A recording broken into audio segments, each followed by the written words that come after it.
الرحمن الرحيم الحمد لله رب العالمين الرحمن الرحيم مالك يوم الدين إياك نعبد وإياك نستعين اهدنا الصراط المستقيم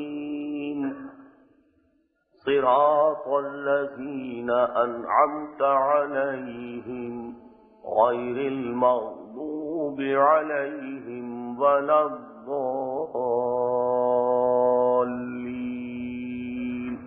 آمين رب اشرح لي صدري ويسر لي أمري واحلل عقدة من لساني يفقهوا قولي۔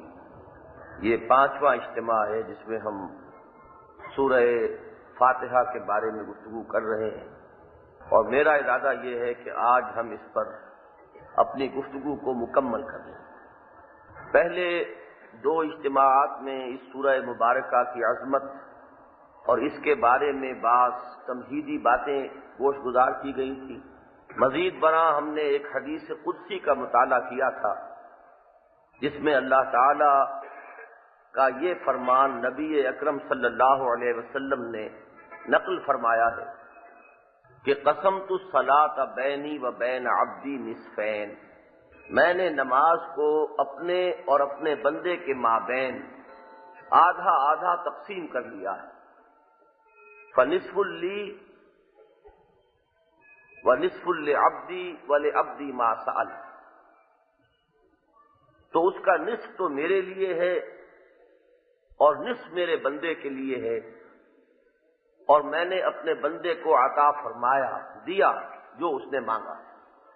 سورہ فاتحہ کی 7 آیات میں سے 3.5 اللہ تعالی کی حمد و ثنا اور تمجید پر مشتمل ہیں، اور جو ان کا منطقی نتیجہ نکلتا ہے یعنی توحید فی العبادت، ایاک نعبد، 3 آیات تو وہ مکمل الحمدللہ رب العالمین۔ حضور فرماتے ہیں کہ جب بندہ یہ الفاظ زبان سے نکالتا ہے تو اللہ فرماتا ہے حمدنی عبدی۔ دوسری آیت الرحمن الرحیم، حضور ارشاد فرماتے ہیں کہ جب بندہ یہ الفاظ زبان سے نکالتا ہے تو اللہ تعالی فرماتا ہے اثنا علی عبدی، میرے بندے نے میری ثنا کی۔ تیسری آیت مالک یوم الدین، حضور ہمیں بتاتے ہیں کہ جب بندہ یہ الفاظ زبان سے نکالتا ہے تو اللہ فرماتا ہے مجدنی عبدی، میرے بندے نے میری بزرگی بیان کی۔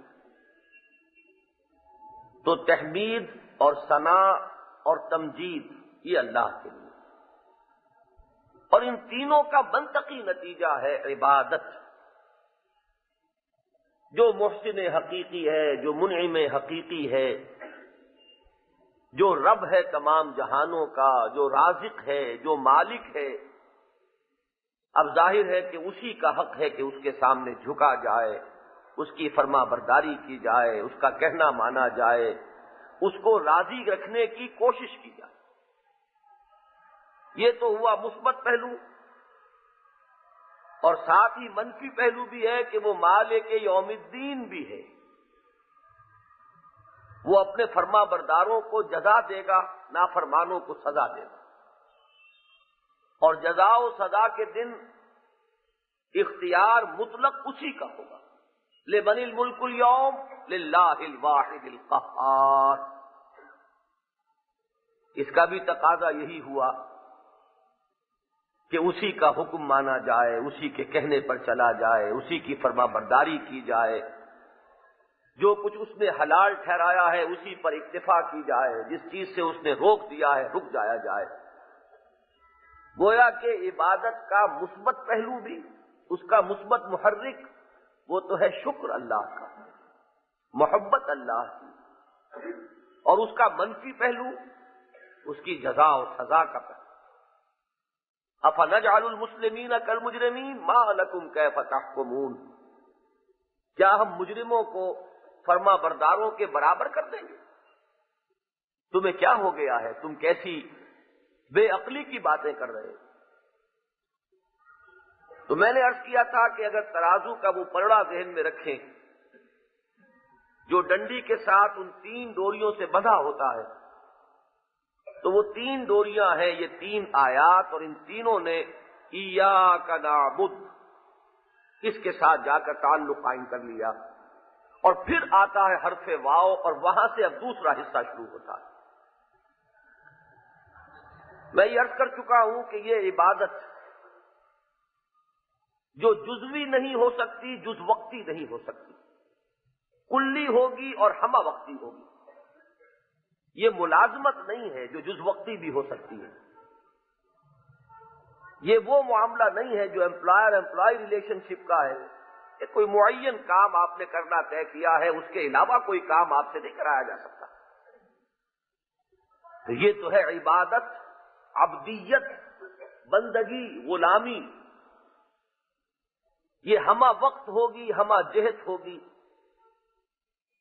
کلی ہوگی، پوری زندگی میں ہوگی، اور یہ کام آسان نہیں، بہت کٹھن ہے، بہت مشکل۔ یہی ہے وہ بات جسے علامہ اقبال کہتے ہیں کہ چمی گویم مسلمانم بلرزم کہ دانم مشکلات لا الہ۔ اس میں ایک بہت بڑا عہد ہے پروردگار سے، ایاک نعبد، ہم صرف تیری ہی بندگی کرتے ہیں اور کریں گے۔ واقعہ یہ ہے کہ چمی گویم مسلمانم بلرزم، وہ کیفیت جو ہے اگر اس کو مد نظر رکھیں گے تو اس چوتھی آیت کا جو دوسرا ٹکڑا ہے اس کا ربط واضح ہو جائے گا کہ جیسے ہی انسان یہ کہے ایاک نعبد، ساتھ ہی فوراً اس کی دلجوئی اور تسلی کا پیغام موجود ہے، ایاک نستعین۔ ہم اتنے بڑے قول و قرار میں اور اتنے بڑے عہد میں پورے نہ اتر پائیں گے بغیر تیری مدد کے۔ اتنا بڑا معاہدہ جو کر رہے ہیں تو اپنے زور بازو پر اعتماد کرتے ہوئے نہیں،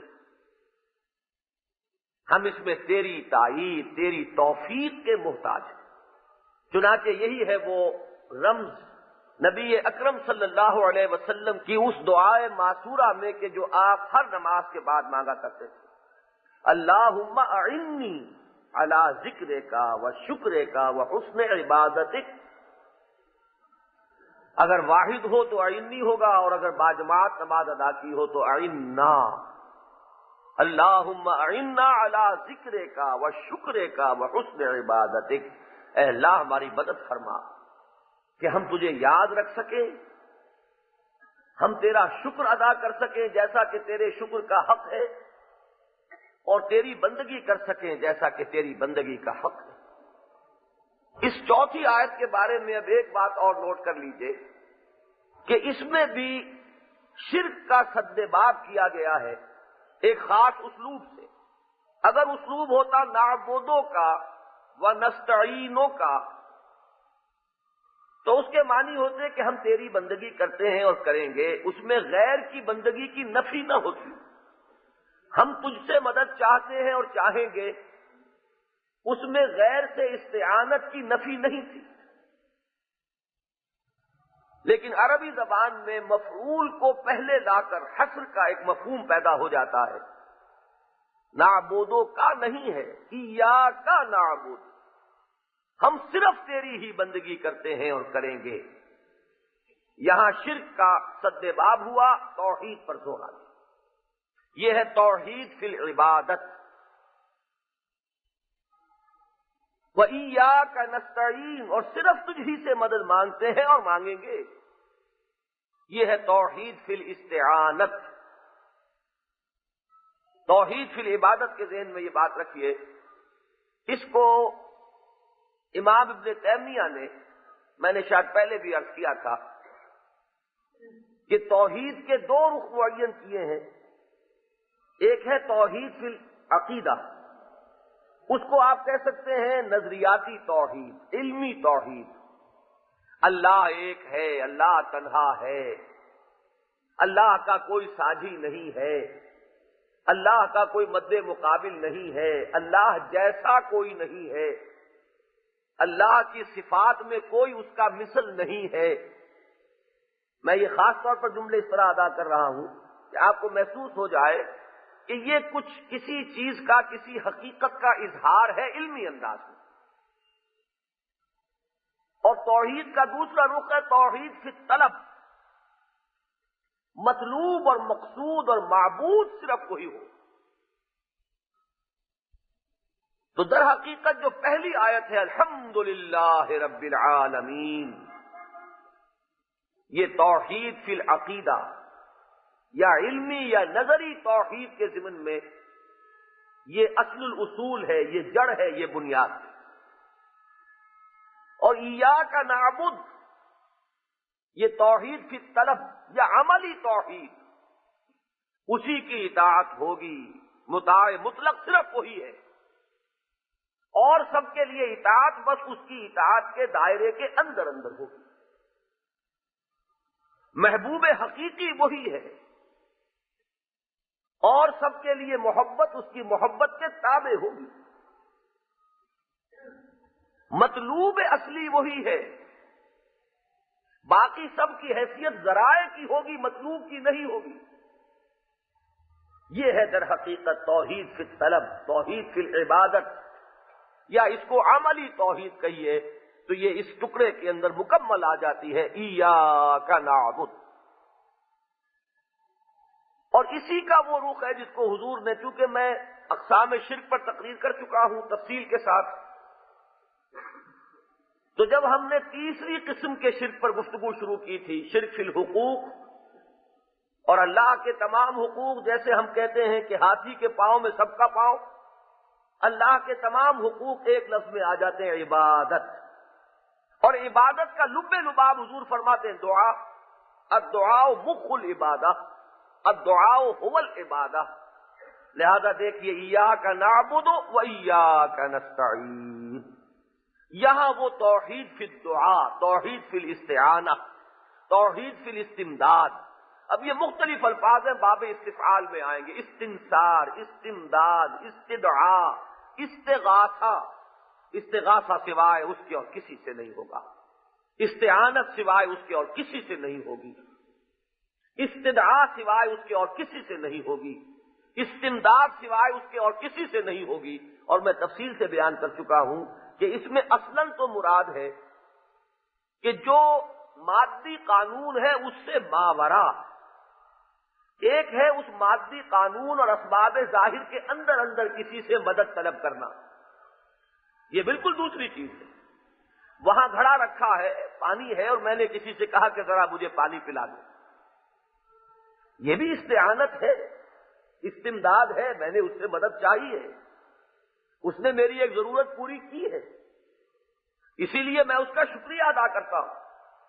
لیکن یہ ہے جو عادی اسباب ہیں، جو مادی وسائل ہیں، جو ظاہری سلسلہ اسباب و علل ہے، اس کے اندر استمداد، استعانت، یہ سب ایک مختلف شے ہے، اور ماورا کوئی غیر محسوس طریقے پر، مادی طریقوں سے بلند تر کسی سلسلے میں کسی سے مدد طلب کرنا، کسی سے استغاثہ کرنا، کسی کو پکارنا، کسی سے دعا کرنا، کسی سے استعانت کرنا، یہ بالکل دوسری شے۔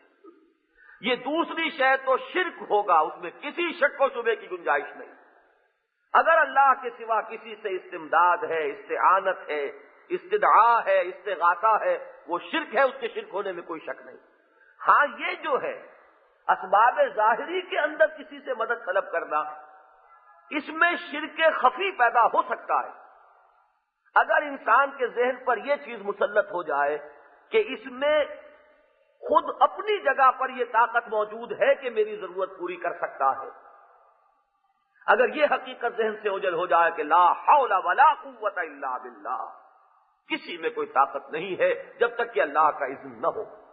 میں نے اس سے کہا ہے کہ مجھے پانی پلا دے، یہ مجھے پانی پلا سکتا ہے تبھی جب اللہ چاہے گا، محض اپنے ارادے سے، اپنی طاقت سے یہ مجھے پانی بھی نہیں پلا سکتا۔ اگر یہ چیز ذہن سے اوجھل ہو جائے گی تو یہ بھی شرک ہو جائے گا، لیکن یہ شرک خفی رہے گا، جبکہ وہ شرک جو ہے کہ ان اسباب ظاہری سے ماورا ہو کر کسی سے مدد طلب کرنا، اس کے تو شرک کے جلی ہونے میں کسی شک و شبے کی گنجائش نہیں۔ تو یہ رب چلا آ رہا ہے وہ توحید کے ضمن میں اور شرک کے سد باب کے ضمن میں، اب آگے چلیے، آخری 3 آیات جو ہیں وہ مل کر ایک جملہ بنتی ہیں، اور اس کو آپ یہ کہہ سکتے ہیں کہ یہ اب ایک عام کے بعد خاص بات کا ذکر آ رہا ہے۔ استعانت عام ہے، اے رب ہم تیری ہی مدد چاہتے ہیں۔ مدد تو ایک عام لفظ ہے، اس مدد کے اندر اہم ترین چیز جو ہے وہ یہ ہے کہ ہمیں ہدایت عطا فرما، اہدنا الصراط المستقیم۔ یہ استعانت کے بعد، عام لفظ کے بعد، در حقیقت ایک خاص چیز کا ذکر ہو رہا ہے۔ ہم سب سے بڑھ کر جس چیز کے محتاج ہے پروردگار، وہ ہدایت ہے۔ یہاں سب سے پہلا نقطہ تو یہ ذہن میں رکھیے، سورہ فاتحہ کی عظمت کو سامنے رکھتے ہوئے، کہ ایک بندہ رب کو اپنے رب کے حضور میں حاضری کی نعمت میسر آئی۔ یہ میری اور آپ کی نماز نہیں، ذرا اس وقت واقعتاً جو عبداللہ ہو، انی عبداللہ جو کہہ سکے، جو فی الواقع عبدہ ہو، عبد دیگر عبدہ چیزیں دیگر، ما سراپا انتظار و منتظر، اس کا تصور کیجئے وہ رب کے حضور میں حاضر ہے۔ اور اس وقت وہ حدیث لائیے ذہن میں کہ حضور نے فرمایا کہ الصلاۃ معراج المومنین، اس وقت وہ مانند معراج کی لذت سے فیض یاب ہے۔ یہاں پر دیکھیے کہ اس نے مانگا کیا ہے، گویا کہ تلقین ہو رہی ہے کہ مانگنے کی اصل شے کیا ہے۔ ایک ہے ہماری ذہنی سطح، دنیاوی نعمتیں طلب کریں گے۔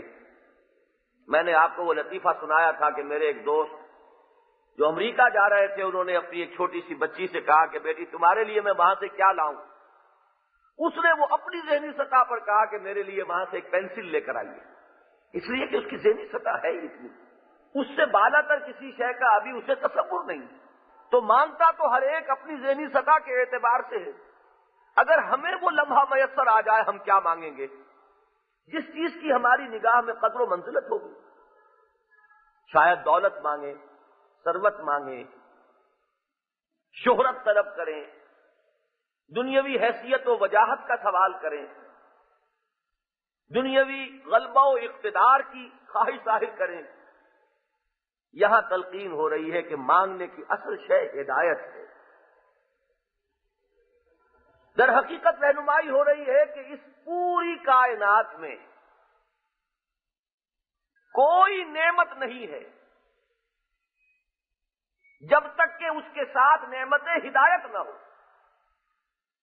جنہیں تم نعمت سمجھے ہوئے ہو وہ تو موجب زحمت بن جائیں گی اگر ہدایت نہ ہو۔ دولت ہے، ہدایت نصیب نہیں ہے، اس دولت سے آپ کیا کریں گے؟ عیاشیاں کریں گے، بدماشیاں کریں گے، اس دولت کو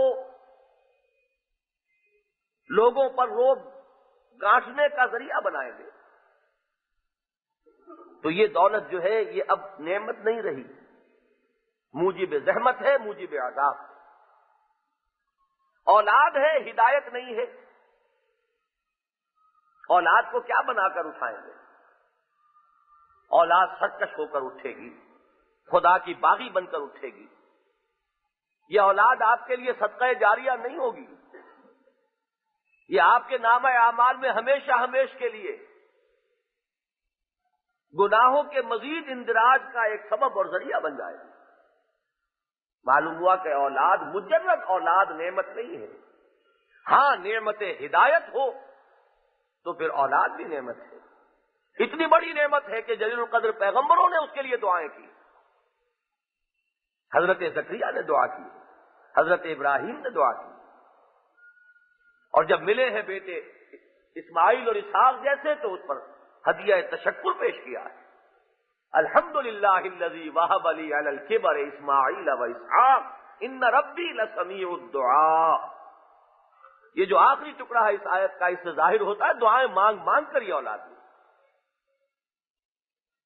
تو اب اسی پر آپ قیاس کر لیجیے، جتنی نعمتیں ہیں وہ فی نفس ہی نعمت نہیں ہیں۔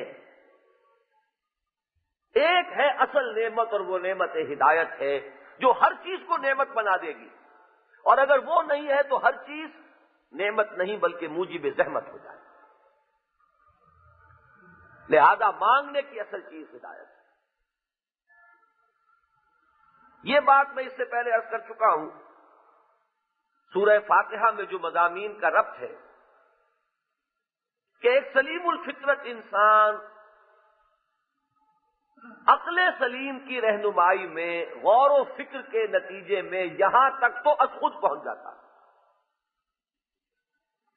اسی لیے یہ سورہ فاتحہ کا درس جو ہے ہمارے اس منتخب نصاب میں وہ سورہ لقمان کے دوسرے رکوع کے بعد ہے۔ حضرت لقمان کی شخصیت ایک نمائندہ شخصیت ہے، ایک نمائندہ کردار ہے کہ نہ وہ نبی تھے نہ رسول تھے، نہ کسی نبی یا رسول کے امتی تھے، ہاں سلیم الفطرت سلیم العقل انسان تھے۔ قرآن نے اسی لیے ان کا تعارف کرایا، وَلَقَدْ آتَيْنَا لُقْمَانَ الْحِكْمَةَ، ہم نے لقمان کو حکمت عطا فرمائی۔ چنانچہ وہ کہاں کہاں تک پہنچے؟ توحید تک وہ پہنچے۔ چنانچہ اپنے بچے کو جو پہلی انہوں نے نصیحت کی، یا بنی لا تشرک باللہ ان الشرک لظلم عظیم، معاد کے تصور تک بھی پہنچ گئے۔ اعمال انسانی ضائع جانے والے نہیں ہیں۔ یا بنی انہا ان تک مثقال حبۃ من خردل فتکن فی صخرۃ او فی السماوات او فی الارض یأت بها اللہ۔ عبادت کا بھی جو اصل جوہر ہے وہاں تک پہنچ گئے۔ یا بنی اقم الصلاۃ وامر بالمعروف وانہ عن المنکر۔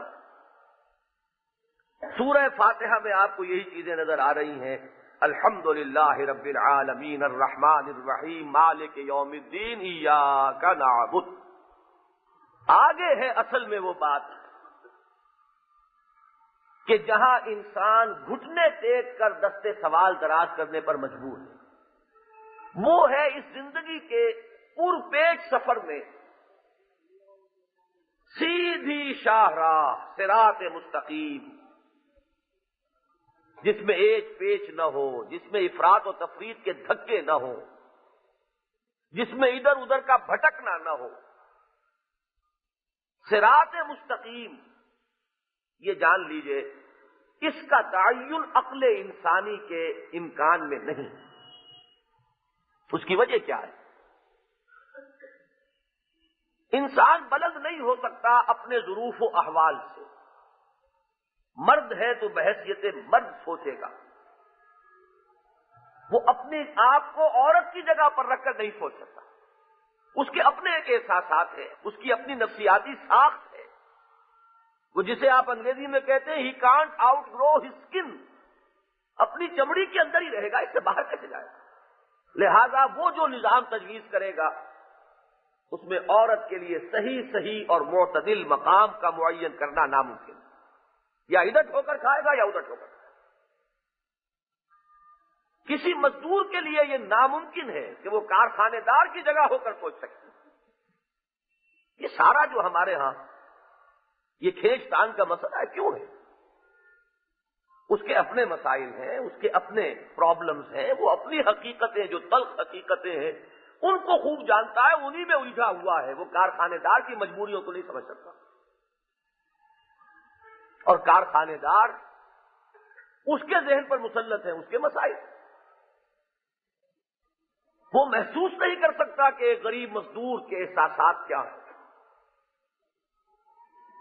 اب انسان ظاہر بات ہے یا ادھر ہوگا یا ادھر ہوگا، یا وہ مرد ہوگا یا وہ عورت ہوگی، یا وہ مزدور ہوگا یا وہ کارخانے دار ہوگا، یا وہ کاشتکار ہوگا یا وہ زمیندار ہوگا، یا وہ حکومت میں ہوگا یا اس پر حکومت کی جا رہی ہوگی۔ تو انسان ان مختلف حیثیتوں میں رہتے ہوئے غور کرتا ہے، سوچتا ہے، افراط و تفریط میں لازماً مبتلا ہوتا ہے۔ اور یہ جان لیجئے کہ ان پیچیدہ مسائل میں میں نے 3 چیزیں گنوائی تھی، یہ 3 تقریباً عقدہ لا ینحل ہیں۔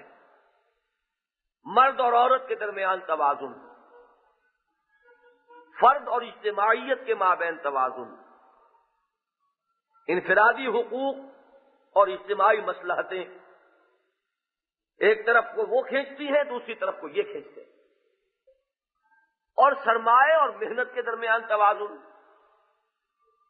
اس سرمایہ و محنت ہی کی ایک شکل ہے، یہ زمیندار ہے، یہ کاشتکار ہے، دوسری شکل ہے یہ کارخانے دار ہے اور یہ مزدور ہے۔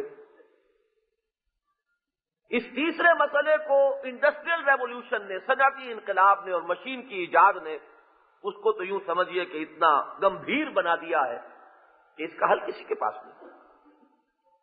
یا تو انتہائی کیپٹلزم کی طرف انسان چلا جائے گا اور یا چھلانگ مارے گا تو اسے کوئی راستہ نظر نہیں آئے گا سوائے کمیونزم کا۔ یہ ہے وہ دھکے جو نوع انسانی کھا رہے ہیں۔ ان میں جو اصل ضرورت ہے انسان کی، یہ جان لیجئے کہ نبوت اور رسالت کی ضرورت کیا ہے۔ توحید تک تو انسان خود پہنچ سکتا ہے، آخرت تک بھی اس کی رسائی ہے۔ ان چیزوں میں تو اس کو زیادہ یقین کی گہرائی جو ہے وہ رسالت سے میسر آتی ہے۔ اصلاً یہ چیزیں اس کے اپنے ذہن کے دائرے میں بھی ہیں، لیکن گہرائی اور گہرائی میں اضافہ ہوگا نبوت اور رسالت کے ذریعے سے۔ لیکن جہاں وہ بالکلیہ محتاج ہے نبوت اور رسالت اور وحی کا، وہ ہے یہ صراط مستقیم، سیدھا راستہ۔ اس کے لیے قرآن مجید میں مختلف الفاظ آئے ہیں۔ الصراط السوی، یہ استوا، برابر ہو جانا، بالکل درمیانی راستہ۔ خط استوا ہم کہتے ہیں جو ہمارے کرۂ زمین کو بالکل دو حصوں میں منقسم کر دیتا ہے، یعنی درمیانی راستہ۔ کہیں کہتے ہیں سواء السبیل، کہیں کہتے ہیں قصد السبیل۔ تو یہ مختلف اصطلاحات ہیں جو ایک حقیقت کو واضح کرنے کے لیے نمایاں کی جا رہی ہیں کہ انسان اس زندگی میں قدم قدم پر، دو راہوں پر، تراہوں پر، چوراہوں پر آتا ہے، اور اگر ہدایت خداوندی کا دامن اس نے نہ تھاما ہوا ہو تو کہیں وہ موڑ مڑ جائے گا۔ اور یہ موڑ ابتدا میں تو معلوم ہوگا بڑا ہی کوئی خاص فرق نہیں ہے، 10 ڈگری کا فرق ہے ان دونوں راستوں میں، لیکن آگے بڑھتے جائیں گے اور وہ راستہ کھلتا چلا جائے گا۔ خشت اول چونے حد میں مار کج، تا سریا میرود دیوار کج، تاکہ جا کے معلوم ہوگا بہت دور نکل آئے۔ اور پھر جو انسان زور لگائے گا، ایک رد عمل اس کے اوپر جو مسلط ہو جائے گا، تو ہو سکتا ہے بالکل دوسری انتہا کو نکل جائے۔ حضور نے ایک مرتبہ باقاعدہ ڈائیگرام بنا کر صحابہ کو سمجھایا۔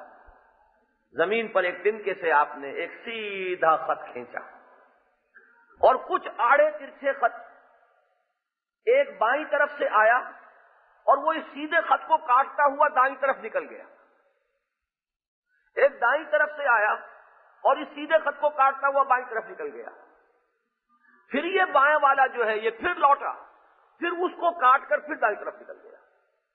یہ ہے اصل میں وہ کیفیت کہ اصل میں ذہن میں رکھیے اس ڈائیگرام میں حضور نے کس عظیم حقیقت کو واضح کیا۔ فطرت انسانی زور تو لگاتی ہے سواء السبیل کی طرف، لیکن اس جگہ آ کر رکتی نہیں ہے، کیونکہ وہ رہنمائی کا دامن ہاتھ میں نہیں ہے کہ معلوم ہو جائے کہ اب یہاں سے ڈائریکشن ٹھیک کرنی ہے۔ وہ اپنے اسی زور میں پھر وہاں سے لوٹتی ہے، معلوم ہوا بہت غلط آ گئے۔ اب دیکھیے ایک لفظ کے حوالے سے میں اس کو بیان کیا کرتا ہوں، آزادی ایک اعلیٰ قدر ہے، سب مانتے ہیں۔ آج سے کوئی 300 برس پہلے یہ سمجھ لیجئے پوری دنیا میں فیوڈل سسٹم تھا۔ فیوڈل سسٹم میں عام انسان جو ہے انتہائی پستی کے اندر مبتلا تھے، نہ ان کے حقوق نہ ان کے اختیارات۔ بادشاہ ہے اور بادشاہ کے نیچے جاگیردار ہے، 30,000 منصبدار، 20,000 منصبدار، وہاں لارڈز ہیں، بیرنز ہیں، ہر جگہ پوری دنیا میں ایسٹ اور ویسٹ ہر جگہ یہی ہے۔ انسانوں کی حیثیت ان جاگیرداروں کے مقابلے میں کمی کاری لوگوں کی۔ جب انسان میں وہ شعور پیدا ہوا جس کو اقبال نے ابلیس کی مجلس شورا میں ابلیس سے کہلوایا ہے، جب ذرا آدم ہوا ہے خود شناس و خود نگر، جب یہ احساس پیدا ہوا کہ آخر یہ بھی ہماری ہی طرح کے 2 ہاتھ 2 پاؤں رکھنے والے انسان ہیں، وہ 2 ہاتھ 2 پاؤں ہمارے پاس بھی ہیں، ہم ان سے اس طرح کمتر تو نہیں کہ انہی کے دبیل ہو کر رہے، وہ اب شعور پیدا ہوا۔ آزادی کی تلاش میں نوع انسانی نے سفر کا آغاز کیا۔ فرینچ ریولوشن ایک بہت بڑا لینڈ مارک ہے انسانی تاریخ میں۔ جمہوریت کے دور کا آغاز ہوا، آزادی، لیکن اس آزادی میں ایک عدم توازن شامل ہو گیا، پیسے کے سلسلے میں بھی آزادی، میرا پیسہ میں جو چاہوں کروں۔ وہی آزادی جو سیاست کے میدان میں خود اختیاری اور جمہوریت کی طرف انسان کو لے گئی، وہی آزادی تھی جو معاشی معاملات میں کیپٹلزم کی طرف لے گئی۔ کچھ دیر کے بعد ہوش آیا کہ ہم تو یہ آسمان سے گر کر کھجور میں اٹک گئے۔ رست از یک بند تا افتاد در بندے دیگر، جاگیردار کی غلامی سے نکلے تھے، سرمایہ دار کی غلامی میں مبتلا ہو گئے۔ وہ آزادی کی چڑیا ہاتھ نہ آئی، اب پھر واپس سفر شروع کیا، ایک رد عمل اور اس کی انتہا کمیونزم۔ کسی کا کچھ نہیں ہے، سرمایہ اور سرمایہ پیدا کرنے والے ذرائع جو ہیں وہ انفرادی ملکیت میں نہیں ہونے چاہیے، وہ اجتماعی ملکیت میں ہونے چاہیے۔ ہے وہی آزادی کی طرف، پہلے وہ جاگیردار کی غلامی سے چھٹکارا حاصل کیا تھا، اب سرمایہ دار کی غلامی سے چھٹکارا حاصل کرنے کی کوشش ہو رہی ہے، لیکن توازن اب بھی نہیں۔ نتیجہ کیا نکلا کہ اسٹیٹ ایک بہت بڑا سرمایہ دار اور ایک بہت بڑا جاگیردار بن گئی، انسان پھر اسی بندھن میں بندھے ہوئے رہ گئے، ٹوٹلیٹیرین نظام، کام کرو اور روٹی کھاؤ، باقی اظہار رائے اور آزادی اظہار رائے کس چڑیا کا نام ہے، اس کو بھول جاؤ۔ کیسے کیسے پنچھی وہاں سے کس کس مصیبتوں سے وہاں سے اڑ کر پہنچتے ہیں کہیں آزاد دنیا میں، آزاد فضا میں سانس لینے کے لیے۔ کیوں؟ اس لیے کہ چلے چلو کہ وہ منزل ابھی نہیں آئی، کہ انتظار تھا جس کا یہ وہ شہر تو نہیں۔ وہ آزادی انسان کے ہاتھ میں نہیں آ رہی۔ اس کی وجہ یہ ہے کہ انسان اسی اپنے سوچ، اپنے غور و فکر اور عمل کا رد عمل، اس کا شکار ہوتا چلا جا رہا ہے۔ یہ ہے وہ پس منظر جس میں گھٹنے ٹیک کر دعا کرنے کا مقام ہے۔ وہ اکبر الہ آبادی کے اس شعر کے مطابق کہ طالب ہو خدا سے تو دعا ہی کہے یہ کام، یہاں تو اسی سے مانگنا پڑے گا، اہدنا الصراط المستقیم، اے رب تو ہی ہدایت فرما ہمیں سیدھے راستے کی طرف۔ ہدایت میں یہ ذہن میں رکھیے، یہ آپ کو مباحث عام تفاسیر میں مل جائیں گے کہ ہدایت کے مدارج ہیں، سجھا دینا، سمجھا دینا، یہ بھی ہدایت ہے، اور انگلی پکڑ کر چلانا اور منزل تک پہنچا دینا، یہ بھی ہدایت ہے۔ اس ہدایت کی انسان کو ہر لحظہ ضرورت ہے۔ سیدھے راستے پر تو آپ آ گئے، لیکن یہ کوئی معاملہ ایسا تو نہیں کہ آگے کوئی دوراہا نہیں آنا۔ وہ تو میں نے عرض کیا، قدم قدم پر دوراہے ہیں، تراہے ہیں، چوراہے ہیں۔ ہر آن اندیشہ ہے کہ یہاں سے تو بچ کر آ گیا ہوں، آئندہ کہیں مڑ نہ جاؤں۔ لہذا اہدنا الصراط المستقیم تو آپ دن میں 5 مرتبہ ریپیٹ کرتے ہیں، اور ہر مرتبہ کئی بار اس کو دہراتے ہیں۔ پروردگار تیرا ہی دامن تھامیں گے تو ان پرپیش راہوں سے سلامتی کے ساتھ گزر سکیں گے، کسی غلط موڑ پر نہ مڑ جائیں گے، اور سیدھے اپنے منزل مراد تک جا پہنچیں گے۔ اہدنا الصراط المستقیم، الصراط المستقیم یہ مرکب توصیفی ہے، بالکل سیدھا راستہ۔ اگلی 2 آیات میں اس سیدھے راستے کی مزید وضاحت ہے۔ اس سے مزید اس بات کی رہنمائی مل رہی ہے کہ یہ کتنی بڑی دولت ہے، کتنی بڑی نعمت ہے۔ انسان کو جس چیز سے محبت ہوتی ہے اس کا پھر وہ ذکر کرتا ہے زیادہ تفصیل سے۔ جیسے سورہ طٰہٰ میں ہم نے دیکھا کہ گفتگو کرنے کے لیے چونکہ حضرت موسیٰ علیہ السلام اللہ تعالی سے جو شرف مکالمت و مخاطبہ حاصل ہوا تھا، اس میں طول دے رہے ہیں بات کو۔ سوال صرف یہ تھا کہ ما تلک بیمینک یا موسیٰ قال ہی عصای اتوکأ علیہا واہش بہا علی غنمی ولی فیہا مآرب اخری۔ اسی طریقے سے یہاں دیکھیے اہدنا الصراط المستقیم، لیکن اس کی مزید منفی اور مثبت 2 اعتبارات سے توضیح ہو رہی ہے۔ خود اس میں ہمارے لیے رہنمائی بھی ہے کہ جو کچھ مانگ رہے ہو اس کو اچھی طرح سمجھ لو کہ کیا مانگ رہے ہیں۔ صراط الذین انعمت علیہم، راستہ ان کا جن پر تیرا انعام ہوا، غیر المغضوب علیہم، جو نہ تو مغضوب علیہم ہے کہ ان پر تیرا غضب نازل ہوا ہو، ولا الضالین، اور نہ ہی گم کردہ راہ ہے۔ یہ مثبت اور منفی انداز میں اسی صراط مستقیم کی مزید وضاحت ہے۔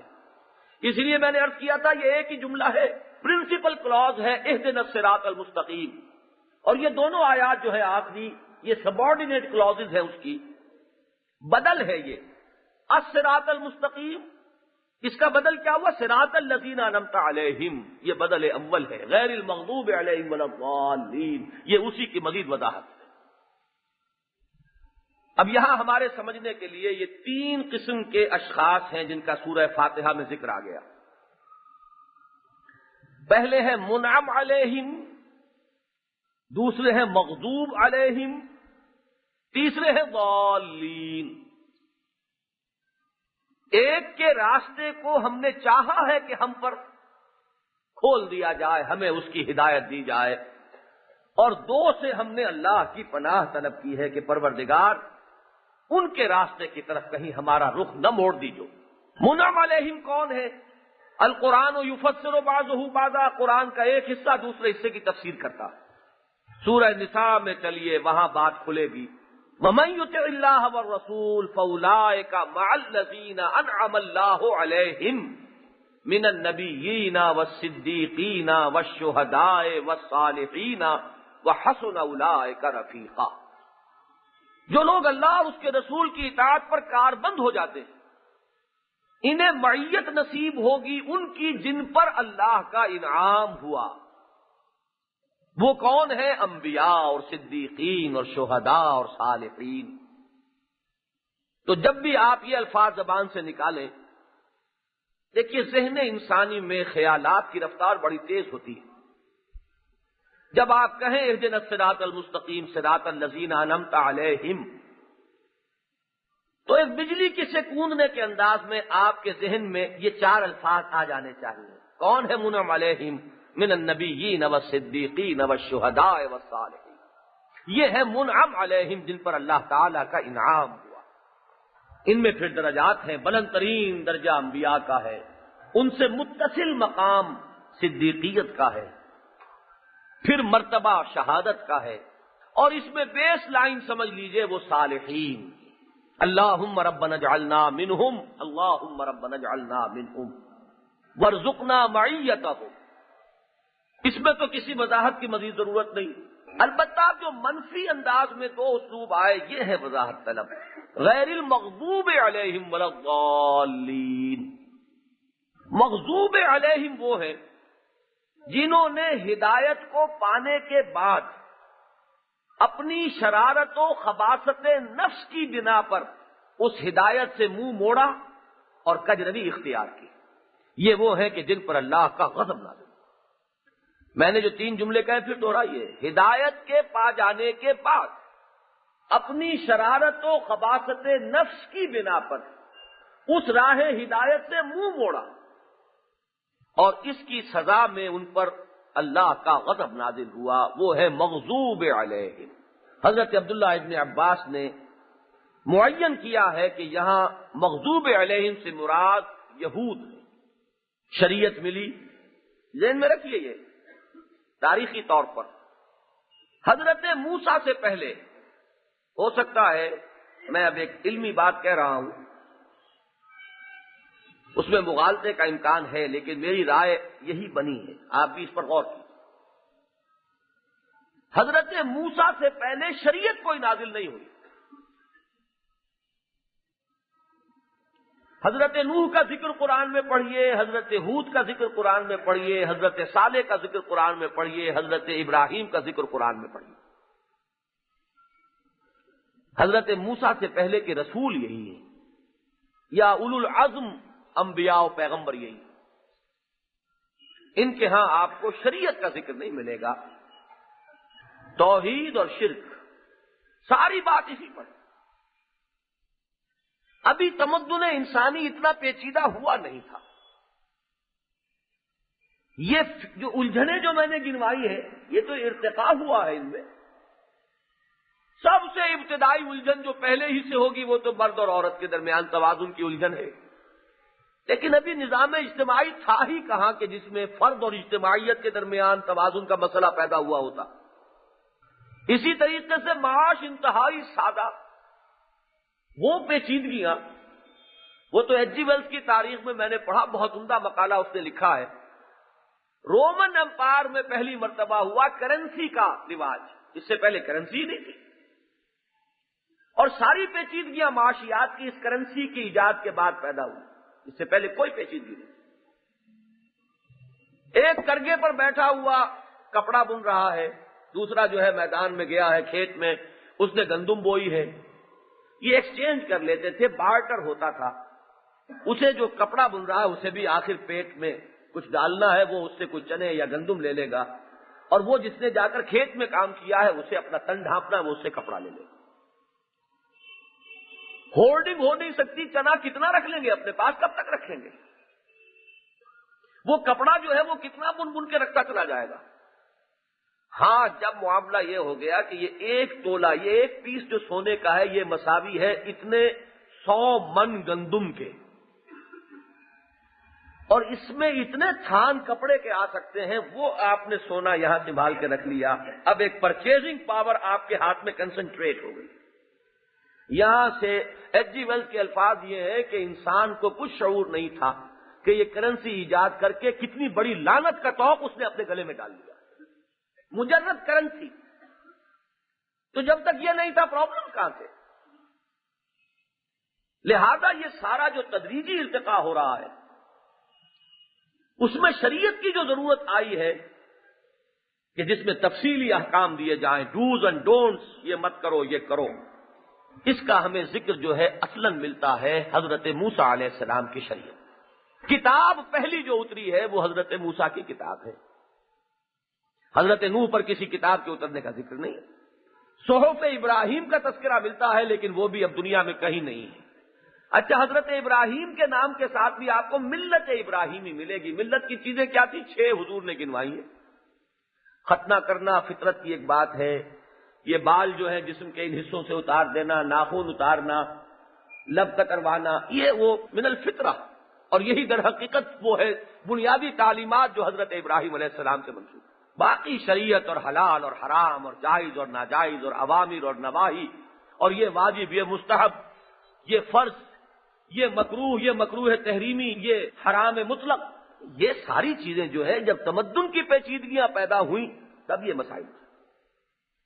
لہذا پہلی شریعت جو ہے وہ شریعت موسوی ہے, اور حضرت موسیٰ علیہ السلام کے پیرووں نے اپنی خباثت نفس اور شرارت نفس کی وجہ سے اس شریعت کو گم کیا, اس میں تحریف کی,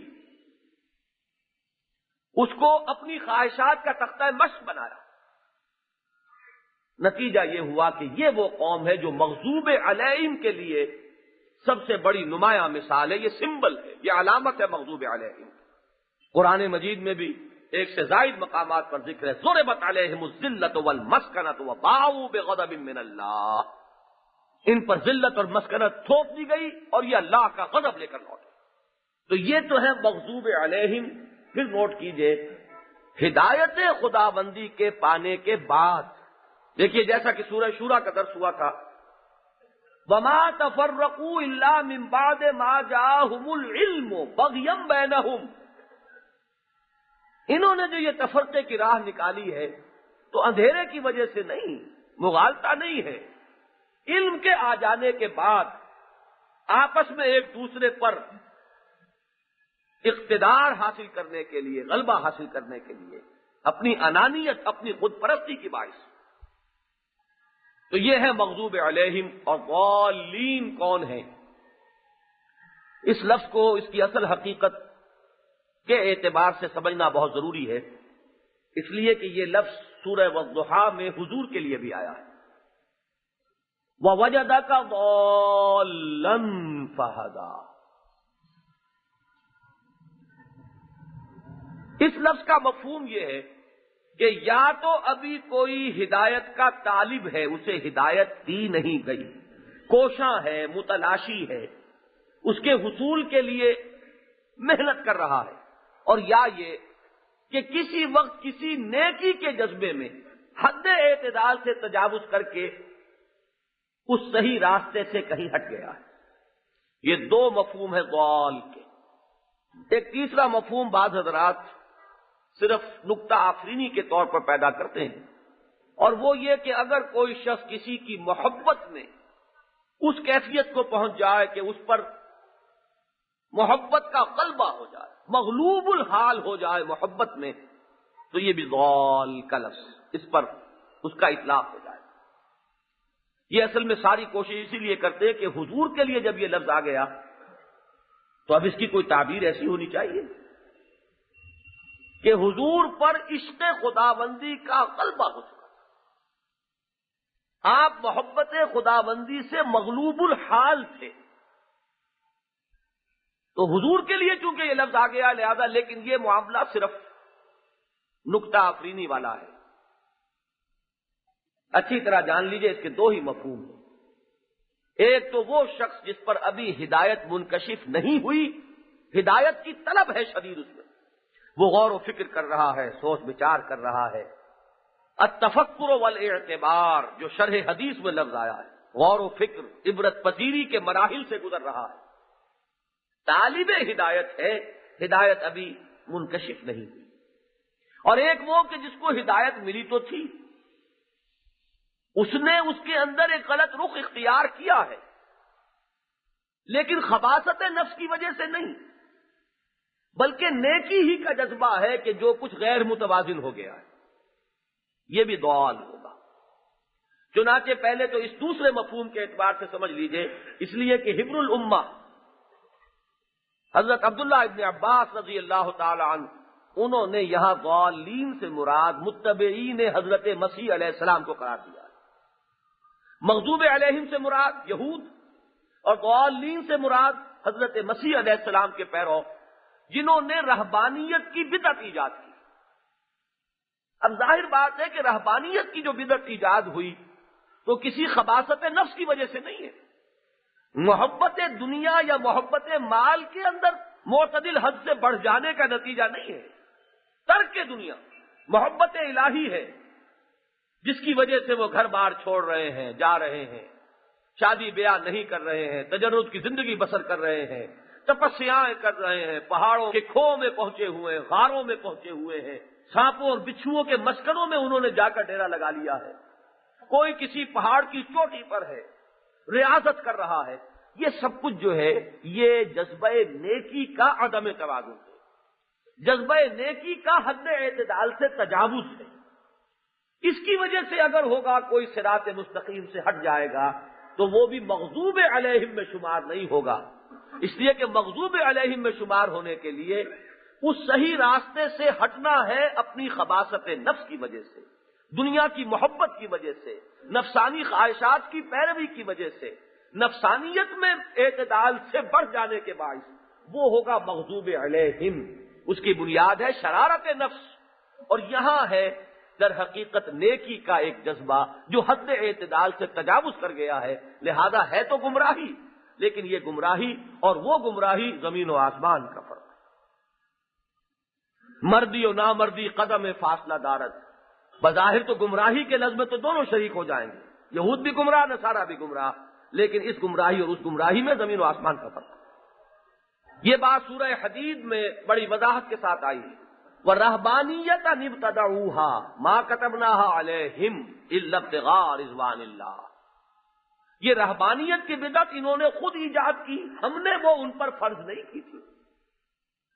ہم تو فاطر فطرت انسانی ہے، ہم نے بنائی ہے انسانی فطرت، اس کے تقاضوں کو ہم خوب جانتے ہیں، ہم نے کوئی غیر فطری قدغن جو ہے انسان کے فطری تقاضوں پر نہیں عائد کی، لیکن انسان نے خود عائد کر لی۔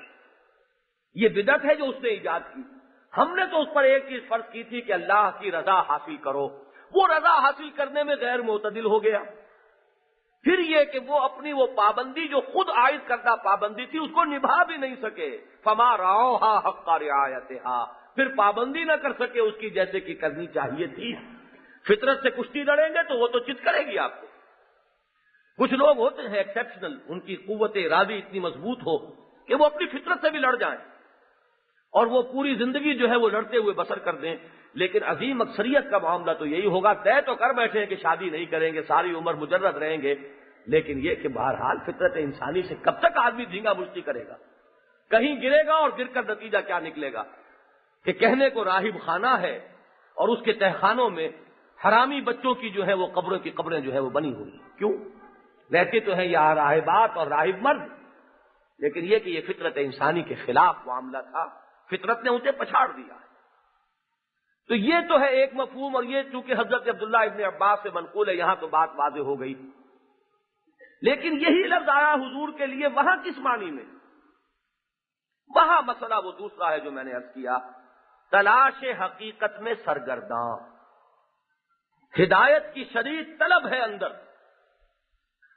وہ جو کیف کان بدء الوحی والی حدیث ہے حضرت عائشہ صدیقہ رضی اللہ تعالی عنہا سے، وہ یہی تو ہے کہ جب آپ کی عمر شریف ہوئی 40 برس کے لگ بھگ، حبب الیہ الخلاء فکان یخلو بغار الحراء، خلوت گزینی حضور کو محبوب ہو گئی اور آپ غار حرا میں جا کر خلوت گزینی کرتے تھے. یتحنس فیہ، اس میں آپ عبادت کرتے تھے. اب یہ سوال پیدا ہوا عبادت کیا کرتے تھے؟ ابھی جبرائیل سے ملاقات نہیں ہوئی، نماز ابھی عطا نہیں ہوئی، قرآن کا نزول شروع نہیں ہوا، تو عبادت کیا تھی؟ شارحین حدیث کا تقریباً اجماع ہے اس پر کہ آپ کی عبادت کیا تھی. کان صفت تعبدہ فی غار حراء التفکر والاعتبار، غور و فکر، سوچ بچار، عبرت پذیری. یہ کیا ہو رہا ہے، کیوں ہو رہا ہے، یہ ظلم کیوں ہے، یہ تعدی کیوں ہے، یہ کیوں کچھ لوگ ٹکڑوں کے لیے محتاج ہیں اور کچھ لوگوں کے پاس افراط کی حد ہے. یہ کون ہے غلام؟ ہمارے ہی جیسے انسان ہیں، ان پر کیوں یہ قیامت بیت رہی؟ یہ انسان اپنے اخلاق کے لبادے کو خود ہی کیوں تار تار کر رہا؟ یہ عصمت و عفت جو ہے یہ کیوں سرے بازار نیلام ہوتی؟ یہ تفکر، غور و فکر، اعتبار، کائنات کیا ہے؟ یہاں ذرا سا ایک سوال ہو سکتا ہے آپ حضرات کے ذہن میں پیدا ہو جائے. میں بھی اس کو مانتا ہوں کہ نبی پیدائشی نبی ہوتا ہے. یہ بھی ذہن میں رکھیے، میں نے ہی آپ کو وہ حدیث کئی بار سنائی ہے کہ حضور تو اس وقت بھی نبی تھے جبکہ ابھی جسد آدم جو ہے اس کی تیاری ہو رہی تھی. ابھی وہ مٹی اور پانی آپس میں گندھ ہی رہے تھے. بین الطین والماء، پانی اور گارے کے درمیان ہی تھا معاملہ ابھی. لیکن وہ ہے روح کا معاملہ، عالم ارواح کے معاملات. یہ جو اس عالم جسدی میں وہ روح شامل ہو کر آئی ہے، تو اس عالم جسدی میں ابھی یوں سمجھیے کہ وہ ابھی کلی بند ہے، اس کلی کو ابھی کھلنا ہے، اس کی ایکسفولیشن ابھی ہونی ہے. بیج میں ایک مکمل درخت ہے، لیکن اس درخت کو بالفعل وہ بالقوہ ہے، پوٹینشلی ایک درخت ہے، اور ایکچولی بالفعل اس درخت کو وجود میں آنے میں وقت لگے گا. یہی معاملہ ہے کہ اگرچہ پیدائشی نبی ہیں، لیکن اس جسد کے ساتھ جب محمد الرسول اللہ صلی اللہ علیہ وسلم اس دنیا میں تشریف لائے ہیں تو وہ سارے مراحل آپ نے طے کیے ہیں. بچپن بھی آیا ہے، لڑکپن بھی آیا ہے، نوجوانی بھی آئی ہے، جوانی بھی آئی ہے، تدریجاً وہ ایکسفولیشن ہو رہی ہے، اور اب وہ وقت آنے والا ہے کہ وہ کلی کھلے گی. للی ان بلوم، یہ پھول پورے طور پر کھلے گا. وہ شمع اجالا جس نے کیا 40 برس تک غاروں میں، ایک روز چمکنے والی تھی سب دنیا کے درباروں میں، لیکن ایک وقت ابھی اس کا آنا تھا. وہ در حقیقت اسی کا وہ تقاضا پیدا ہو رہا ہے فطرت محمدی میں صلی اللہ علیہ وسلم. گھر بار سے، ملنے جلنے سے، میل ملاقات سے طبیعت کچھ آٹھ سی ہو رہی ہے. گفتگو میں وہ جو اقبال نے بھی ایک نقشہ کھینچا ہے کہ دنیا کی محفلوں سے اکتا گیا ہوئی عرب، کیا لطف انجمن کا جب دل ہی بجھ گیا. اب کچھ اور کیفیت ہے، کچھ سوچ بچار کا مادہ غالب ہو چکا ہے، اس لیے کہ وہ کلی اب کھلنے کو ہے. وہ فطرت اپنا زور لگا رہی ہے اندر سے، وہ کھینچ کر لے گئی ہے محمد کو غار حرا میں صلی اللہ علیہ وسلم، اور وہاں اس پھول کو کھلنا ہے. لیکن یہ کہ ابھی جو اس کی ابتدائی سٹیجز ہیں اس کو سورہ والضحیٰ میں بیان کیا، وَوَجَدَكَ ضَالًّا فَہَدَىٰ، پایا آپ کو تلاش حقیقت میں سرگرداں، آپ دستک دے رہے تھے باب العلم پر، پہنچ گئے تھے آپ وہاں، وہ جو اقبال کے اشعار میں آپ کو سنا چکا ہوں کہ گزر جا عقل سے آگے کہ یہ نور چراغ راہ ہے منزل نہیں ہے، وہ عقل کی منزلیں جو ہے طے کر رہے ہیں محمد الرسول اللہ صلی اللہ علیہ وسلم، اور وہ وقت آ گیا ہے، وہ اقبال ہی نے یہ سارے عقدے جو ہے خوب ان کو کھولا ہے کہ خرد کی گتھیاں سلجھا چکا میں میرے مولا مجھے صاحب جنوں کر، وہ خرد کی گتھیاں سلجھانے کا ایک مرحلہ ہے جس کے بعد یہ منزل آنی ہے۔ ہم نے پایا آپ کو، ہم نے دیکھا آپ کو کہ آپ تلاش حقیقت میں سرگرداں ہیں تو ہدایت دی، پردے اٹھا دیے، وحی کا آغاز ہو گیا۔ تو یہاں اس معنی میں لفظ ضال ہے محمد الرسول اللہ صلی اللہ علیہ وسلم۔ سورہ شورى میں اس آیت نے اس کو بالکل کھول دیا ہے، واضح کر دیا ہے، وَكَذَلِكَ أَنزَلْنَا إِلَيْكَ رُوحًا مِّنْ أَمْرِنَا مَا كُنْتَ تَدْرِي مَا الْكِتَابُ وَلَا الْإِيمَانُ، اے نبی آپ کو کچھ پتا نہیں تھا کتاب کسے کہتے ہیں، ایمان کسے کہتے ہیں، ما كنت تدري ما الكتاب ولا الايمان ولكن جعلناه نورا نهدي به من نشاء من عبادنا وانك لتهدي الى صراط مستقيم۔